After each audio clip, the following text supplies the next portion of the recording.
ചൂട് കനത്തതോടെ കടലിൽ നിന്നുള്ള മത്സ്യങ്ങളുടെ ലഭ്യത ക്രമാതീതമായി കുറഞ്ഞു. മാസങ്ങളായി കടലിൽ മീൻ പിടിക്കാൻ പോകുന്ന തൊഴിലാളികൾ നിരാശരായാണ് മടങ്ങുന്നത്. കണ്ണൂർ പുതിയങ്ങാടിയിലെ ഒരു കൂട്ടം മത്സ്യത്തൊഴിലാളികളാണ് നിരാശ പങ്കുവച്ചത്.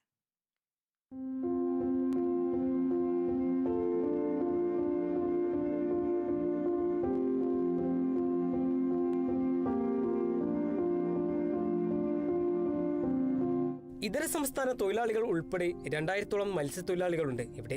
എന്നാൽ പണിയില്ലാതെ വന്നതോടെ പല തൊഴിലാളികളും നാട്ടിലേക്ക് തന്നെ മടങ്ങി.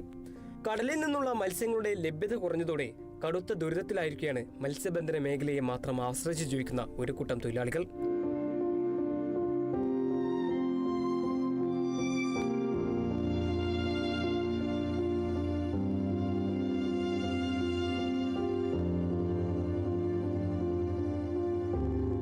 ഇന്ധനത്തിനും ചെലവിനും ആവശ്യമായ തുകക്കുള്ള മീൻ പോലും ചിലപ്പോൾ ലഭിക്കാറില്ല. ചൂട് കൂടിയത് കാരണം ഇത്തവണ മുൻ വർഷങ്ങളെ അപേക്ഷിച്ച് നേരത്തെ തന്നെ മത്സ്യലഭ്യതയിൽ കുറവുണ്ടായെന്ന് തൊഴിലാളികൾ പറയുന്നു.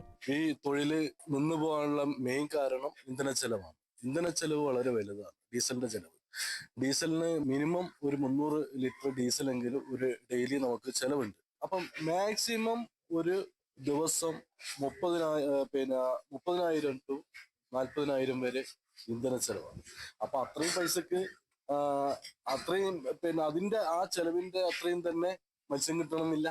പ്രതിസന്ധികളും തിരിച്ചടികളും മുന്നിലുണ്ടെങ്കിലും അടുത്ത സീസണിലേക്ക് ആവശ്യമായ വലകൾ നെയ്യുകയാണ് ഒരു കൂട്ടം തൊഴിലാളികൾ.